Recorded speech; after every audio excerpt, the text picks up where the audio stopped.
Arkadaşlar bugün gerçekten çok garip bir dosyaya bakacağız. İlk başta sıradan bir olay gibi görünüyor ama detaylara indikçe işler bayağı karanlık bir hale geliyor.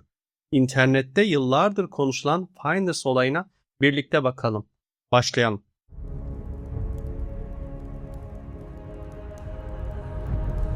Tarih 4 Şubat 1987. Amerika Birleşik Devletleri'nin Florida eyaletinde Tallahassee şehrinde sakin bir parkta sıradan bir gün yaşanıyordu. Güneşli, huzurlu bir sabahtı. Ancak devriye gezen iki polis memuru yeşilliklerin arasında duran bir grubu fark ettiğinde bu huzur yerini derin bir tekinsizliğe bırakacaktı. Parktaki bankta iki yetişkin erkek ve yaşları 2 ile 7 arasında değişen 6 çocuk oturuyordu. İlk başta bir aile gezintisi gibi görünebilirdi. Fakat polisler yaklaştıkça yolunda gitmeyen çok ciddi bir şeylerin olduğunu anladılar. Çocukların üzerinde çok pahalı ve kaliteli tasarım kıyafetler vardı. Ancak bu lüks kıyafetlerin altındaki bedenleri günlerdir yıkanmamış gibi kir içindeydi. Saçları darmadağındı, ayaklarında ayakkabı yoktu ve vücutlarında böcek ısırıklarıyla dolu yaralar açıkça görünüyordu. Daha da tuhaf olanı çocukların hiçbirinin ağlamıyor, korkmuyor ya da yardım istemiyor oluşuydu. Sanki tamamen dış dünyaya kapanmış, büyülenmiş gibi sessizce duruyorlardı. Gözlerindeki o boş ve donuk bakışlar tecrübeli polislerin bile tüylerini ürpertmeye yetti. Memurlar hemen iki adamın yanına gidip kimlik istedi. Erkekler son derece sakindi. Ne bir panik belirtisi gösterdiler ne de kaçmaya çalıştılar. Tam aksine inanılmaz derecede kibar, düzgün ve kültürlü bir dille konuşuyorlardı. Kendilerini tanıttılar ancak verdikleri cevaplar polislerin şüphelerini daha da arttırdı. Çocukların kendilerine ait olmadığını, onları sadece rehberlik ettiğini söylediler. Çocukların isimlerini sorduklarında ise aldıkları cevap tam bir şok etkisi yarattı.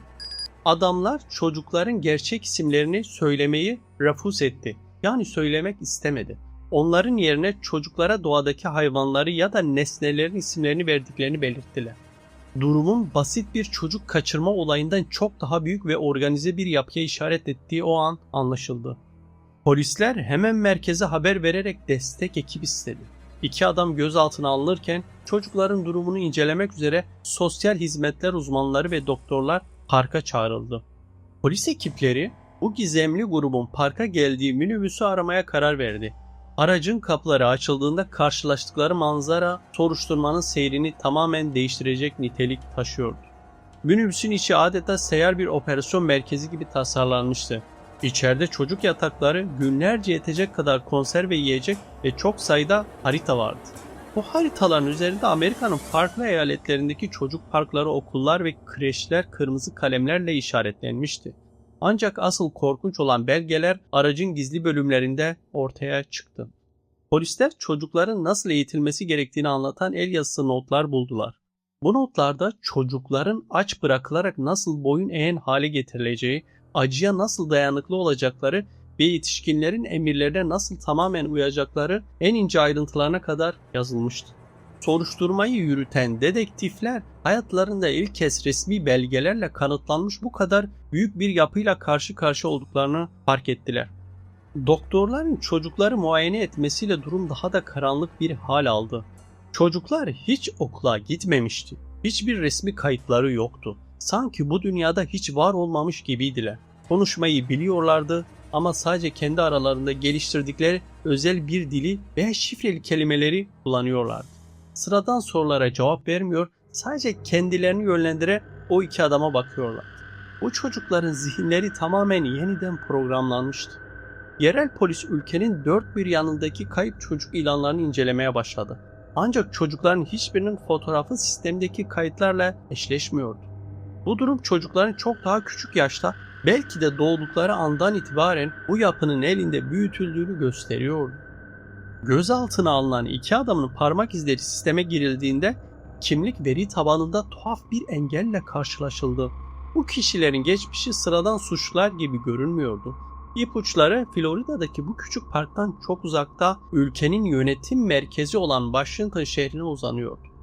Polisler bu adamların başkentte çalışma yapan ve kendilerine Finders yani arayıcılar diyen çok gizli bir topluluğun üyeleri olduğunu belirledi. Kendilerini bir tür felsefe kulübü veya ortak yaşam tarzını benimsemiş aydınlar olarak tanıtan bu grubun arkasında aslında tüm dünyayı sarsacak bir ağ gizliydi. Yerel polis departmanı büyük bir başarı elde ettiğini düşünerek soruşturmayı derinleştirmeye başladı. Washington'daki ana merkeze baskın yapmak için gerekli izinler hızla hazırlandı. Ancak tam bu sırada yerel emniyet müdürünün odasındaki telefon çaldı. Telefonun ucundaki ses federal hükümetin en üst düzey kurumlarından birine aitti ve yerel polise çok net, çok soğuk bir emir veriyor. Soruşturmayı hemen durdurun, elinizdeki tüm zanlıları ve belgeleri bize teslim edin. Bu emir sıradan bir tarikat hikayesinin bittiği ve devletin en derin dehlizlerine uzanan o korkunç gerçeğin başladığı andı. Gelen bu soğuk ve keskin emir Florida'daki dedektiflerin büyük bir şaşkınlık yaşamasına neden oldu. Ancak dosya çoktan büyümüştü ve durdurulması o kadar kolay değildi. Florida polisinin başlattığı bu dalga federal ajanlar tüm kanıtları karartmak için devreye girmeden hemen önce Amerika'nın başkenti Washington'daki yerel emniyet birimlerini harekete geçirmişti bile.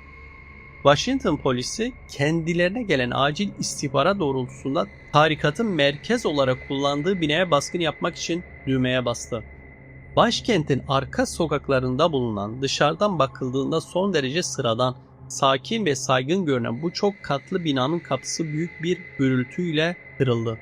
İçeri giren ekipler sıradan bir suç örgütü eviyle karşılaşacaklarını düşünüyorlardı. Fakat binanın odalarında ilerledikçe karşılaştıkları teknoloji ve lüks düzen karşısında adeta dilleri tutuldu. Yıl 1987 idi. O dönemde bilgisayarlar henüz evlere yeni giriyordu ve internet bugünkü gibi yaygın değildi. İnsanlar bilgi paylaşımını hala ilkel yöntemlerle yapıyordu. Ancak bu binanın devasa odalarında o dönemin çok ötesinde askeri düzeyde gelişmiş bilgisayar sistemleri ve veri tabanları bulunuyordu.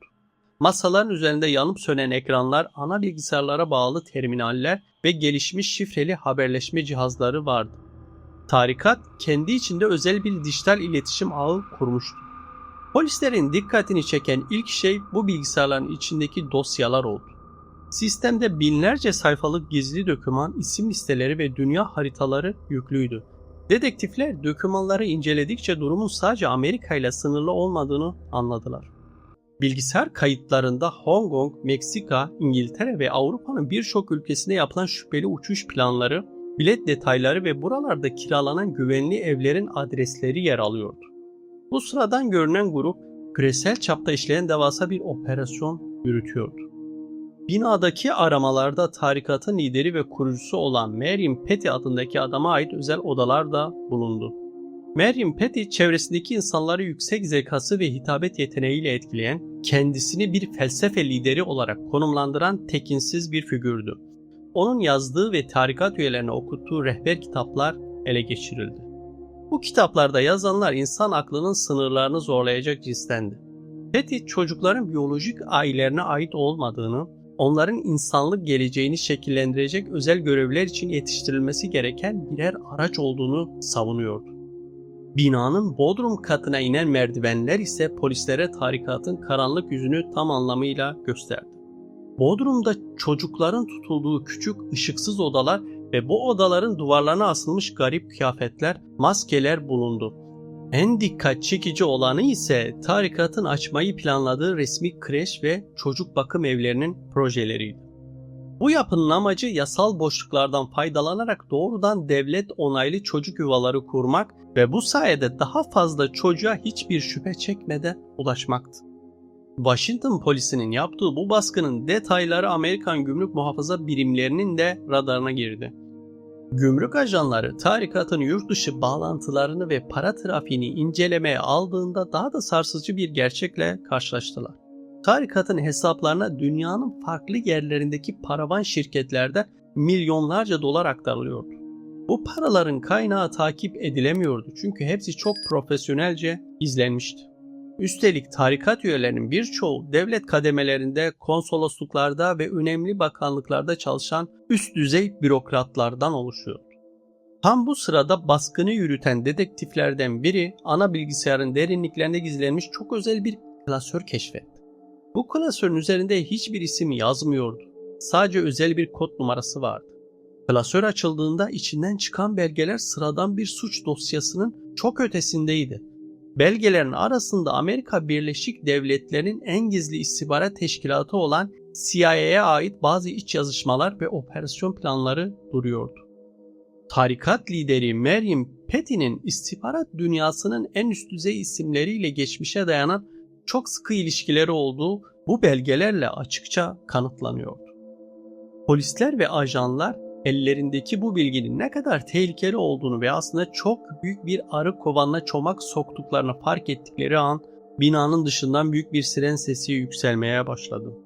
Onlarca siyah minibüs binanın etrafını sardı ve içeri giren ağır silahlı federal görevliler yerel polislere silahlarını indirmelerini söyledi.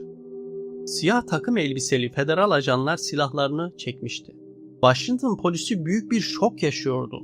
Ülkenin başkentinde devletin iki farklı resmi kurumu karşı karşıya gelmişti. Federal ajanların başındaki kişi yerel polisin bilgisayar derinliklerinde bulduğu o şifreli klasörü sert bir hareketle aldı. Sadece o klasörü değil, odadaki tüm bilgisayar disklerini, kutular dolusu yazılı evrakı ve bodrum katından çıkarılan tüm kanıtları tek tek siyah minibüslere yüklemeye başladılar. Oradaki yerel polislere ise çok sert, soğuk bir uyarı yapıldı. Bu odada gördükleriniz hiç yaşanmadı, tek bir kelime dışarı sızarsa bunun bedelini hayatınızla ödersiniz. O gece Amerikan hukuk tarihinin en büyük örtbas operasyonlarından biri sessizce tamamlandı. Florida'daki parkta yakalanan 2 tarikat üyesi ve 6 çocuk da aynı saatlerde federal güçler tarafından bilinmeyen bir yere götürüldü. Dosya yerel adaletin elinden tamamen söküp alınmıştı. Her şeyin üzeri bu kadar hızlı ve sert bir şekilde kapatılınca operasyona katılan dürüst polislerin ve gümrük ajanlarının zihninde tek bir soru işareti kaldı. Devlet neden çocukları hedef alan sapkın bir yapıyı bu kadar açık bir şekilde koruyordu? Bu sorunun cevabı o gece el konulan gizli belgelerin satır aralarında saklıydı. İlerleyen yıllarda bilgi edinme yasası sayesinde sızan bazı dokümanlara göre Finder sıradan bir inanç grubu veya suç örgütü değildi. Bu yapı aslında Amerikan istihbaratının çok gizli bir psikolojik deney projesinin parçasıydı. İstihbarat servisleri insan zihnini kontrol etmek, acıyı hissetmeyen topluluklar yaratmak ve insanları uzaktan yönlendirmek için yıllardır farklı yöntemler arıyordu. Tarikatın lideri Meryem Petty ise zihin yıkama ve insan psikolojisini manipüle etme konusunda tam bir uzmandı. Tarikat evi çocukların bebeklikten itibaren acıya dayanıklı, hiçbir insani duygusu olmayan ve sadece verilen askeri emirleri yerine getiren birer casus olarak yetiştirildiği gizli bir laboratuvardı. İşin boyutu bununla da sınırlı kalmıyordu. Tarikatın yasal boşluklardan yararlanarak açmayı planladığı lüks kreşler ve çocuk yuvaları aslında çok büyük bir tuzağın zeminini hazırlıyordu. Washington'daki önemli siyasetçiler, yabancı diplomatlar ve zengin iş insanları çocuklarını güvenli olduğunu düşünerek bu kaliteli kreşlere bırakıyordu. Tarikatın ise bu sayede devletin en üst kademesindeki güçlü insanların aile hayatlarına sızıyor, çocukların üzerinden bu liderlere şantaj yapıyordu. Ellerindeki gizli ses kayıtları ve görüntüler sayesinde koskoca bakanları, elçileri ve generalleri kendi çıkarları için parmağında oynatıyorlardı. İstihbarat örgütü bu muazzam şantaj ağını fark ettiğinde yapıyı çökertmek yerine onu kendi lehine kullanmaya karar vermişti. Finders artık devletin resmi olarak dokunmadığı gizli operasyonlar için çalışan dokunulmaz bir paravan şirkete dönüşmüştü. Ancak devlet mekanizmasının içinde bu duruma boyun eğmek istemeyen namuslu insanlar da vardı. Amerikan Gümrük Muhafaza Biriminde çalışan dürüst bir müfettiş resmi raporlara geçecek o tarihi cümleyi kendi not defterine yazdı. Raporda aynen şu korkunç ifade geçiyordu. İstihbarat yetkilileriyle yaptığımız resmi görüşmede bu yapının kendilerine ait bir iç operasyon olduğunu kabul ettiler. Ancak ulusal güvenlik gerekçesiyle soruşturmayı tamamen durdurmamızı istediler. Bu rapor devletin bir tarikatla işbirliği yaptığının en net kanıtıydı. Müfettiş bu raporu üstlerine sunduktan kısa bir süre sonra görevinden uzaklaştırıldı. Evraklar ise arşivlerin en derin yerlerine kilitlendi. Medya ise bu süreçte tamamen sessizliğe gömülmüştü. Birkaç yerel gazete ilk günlerde cesurca olayı yazmaya çalışsa da ertesi gün tüm haberler esrarengiz bir şekilde piyasadan toplandı. Olayın üzerinden aylar geçti. Kamuoyu, Florida'daki parkta bulunan o 6 çocuğu ve Washington'daki baskını çoktan unutmuştu. Herkes tehlikenin geçtiğini, tarikatın tamamen bittiğini düşünüyordu. Fakat çok büyük bir hata yapıyorlardı. Çünkü bu karanlık yapı ortadan kaybolmamıştı. Sadece devletin koruması altında yeni bir isimle ve çok daha korunaklı bir bölgede yeniden yapılanıyordu. Ve yıllar sonra hiç beklenmedik bir eyalette ortaya çıkacak yeni bir ipucu, bu korkunç ağın aslında çok daha büyük bir felakete hazırlandığını tüm çıplaklığıyla gözler önüne serecekti. Peki o çocuklara ne yapılıyordu? Polis baskınlarında ele geçirilen notlar ve doktor raporları bunun basit bir çocuk ihtimali olmadığını gösteriyordu. Bu yapı çocukları birer nesne gibi kullanıyordu. Onlara verilen özel isimler, yani doğadaki varlıkların isimleri, aslında çocukların kendi kimliklerini unutup tamamen tarikatın belirlediği yeni bir benlik inşa etmeleri içindi. Uygulanan yöntem ise oldukça soğuktu. Çocuklar günlerce karanlık odalarda, sadece tarikatın kendi ses kayıtlarının yankılandığı bir ortamda tutuluyordu. Bu kayıtlarda korku uyandıran komutlar ve onları dış dünyadan koparan şifreli cümleler tekrar tekrar dinletiliyordu. Amacı ise şuydu: çocuğun kendi özgür iradesini tamamen silip yerine sadece itaat eden, soru sormayan ve acıyı hissetmeyen bir robot yerleştirmek. Fiziksel olarak aç bırakılmalarının sebebi ise vücudun hayatta kalma içgüdüsünü en alt seviyeye indirip zihnin sadece dışarıdan gelen komutlara odaklanmasını sağlamaktı. O parkta bulunan çocuklar dünyayı bir çocuk gibi değil, bir casus veya bir piyon gibi görüyorlardı. Gözlerindeki o donuk ifadenin sebebi aslında zihinlerinin en derinlerine kazınmış olan o karanlık programlamaydı. Onlar artık birer çocuk değil, bu gizli ağın en sadık ve en sessiz araçları haline getirilmişti. Yıllar hızla geçip gitti. Takvimler 1990'lı yılların ortalarını gösterdiğinde Amerika'nın bambaşka bir ucunda, sınır kapılarının birinde görev yapan genç bir gümrük memuru rutin bir tır kontrolü sırasında bazı garip belgelere rastladı. Evrakların üzerinde yıllar önce üzeri kapatılan o meşhur kod numarası yazıyordu. Belgeler çok büyük bir kargo şirketinin adına düzenlenmişti. Ancak şirketin resmi ortakları incelendiğinde isimlerin hiçbirinin gerçek hayatta var olmadığı anlaşıldı. En korkunç olanı ise bu hayali şirketin taşıdığı kargoların içeriğiydi. Resmi kayıtlara göre tıbbi malzeme ve bilgisayar parçası taşıdıkları yazıyordu. Fakat tırların uğradığı limanlar ve kasabalar yine dünyanın dört bir yanındaki sahipsiz yetimhanelerinin çok yakınındaydı. Karanlık ağ ortadan kaybolmamıştı. Sadece biçim değiştirmiş ve uluslararası bir lojistik şirketin maskesi arkasına saklanarak çalışmaya devam etmişti. 2000'li yılların başına gelindiğinde Amerika'da bilgi edinme hakkı yasası kapsamında çok büyük bir hukuki mücadele başladı. Bir grup cesur araştırmacı gazeteci devletin arşivlerinde kilitli bulunan o dosyaların peşini bırakmadı. Yıllar süren büyük baskıların ardından FBI, Finders dosyası ile ilgili yüzlerce sayfalık resmi raporu üzerindeki bazı önemli isimleri siyah kalemle kapatarak kamuoyuna açmak zorunda kaldı.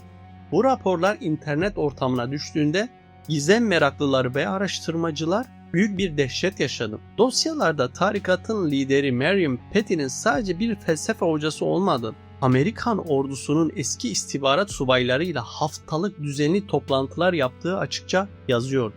Devlet bu yapıyı kendi çıkarları için bizzat beslemiş, büyütmüş ve günü geldiğinde daha büyük operasyonlar için yer altına indirmişti. Resmi evraklar komplo teorisi sanılan birçok şeyin aslında soğuk birer gerçek olduğunu tüm dünyaya kanıtlıyordu. Peki Florida'daki o güneşli günde parkta bulunan 6 çocuğa ne oldu? Onların gerçek aileleri kimlerdi? Bu soruların cevabı hiçbir zaman tam olarak verilemedi.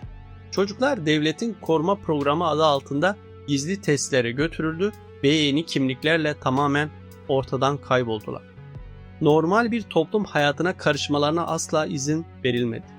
Bazı araştırmacılara göre bu çocuklar zihinleri tamamen kontrol altına alınmış birer yetişkin olarak bugün bile devletin en gizli istihbarat birimlerinde birer gölge gibi çalışmaya devam ediyor. Çünkü onların bu dünyada sığınabilecekleri, güvenebilecekleri başka hiçbir kimseleri kalmamıştı. Aile duygusunu hiç tatmamış, sadece emir almayı öğrenmiş bu temiz zihinler sistemin en sadık askerleri haline getirilmişti. Finders dosyası, modern dünyadaki birçok küresel skandalın ve yeraltı ağının aslında ilk ve en gerçek taslağıydı. Bugün internet dünyasında sıkça konuşulan, zenginlerin ve güçlü insanların adının karıştığı o büyük suç ağlarının tamamı aslında 1987 yılında kurulan bu sistemin birer kopyasıydı. Sistem o kadar kusursuz inşa edilmişti ki aradan geçen onlarca yıla rağmen mekanizma tıkır tıkır işlemeye devam etti. Güçlü insanlar korundu, gerçekler saklandı ve adaleti arayanlar her seferinde aşılmaz bir duvarla karşılaştı. Bugün bile Amerika'nın ya da dünyanın herhangi bir yerindeki sakin bir çocuk parkına yolunuz düşerse etrafınıza çok daha dikkatli bakın. Çok pahalı kıyafetler içinde etrafı sessizce izleyen ve gözlerinde en ufak bir duygu kırıntısı bile olmayan o çocukları görürseniz belki de her şeyin bittiğini sandığınız o karanlık yapının tam yanından geçiyorsunuzdur. Çünkü bazen en büyük tehlikeler en korunaklı devlet binalarında değil, gün ışığının altındaki sıradan bir park bankında sessizce sırasını beklemektedir. Evet arkadaşlar, Finders dosyası ile ilgili bilinenler ve ortaya atılan iddialar şimdilik bu kadar. Siz bu olay hakkında ne düşünüyorsunuz? Gerçekten sıradan bir yapı mıydı, yoksa perde arkasında daha büyük şeyler mi vardı? Yorumlarda mutlaka yazın. Video hoşunuza gittiyse beğenmeyi ve kanala abone olmayı unutmayın. Ben İbrahim Ertaş. Bir sonraki videoda görüşmek üzere.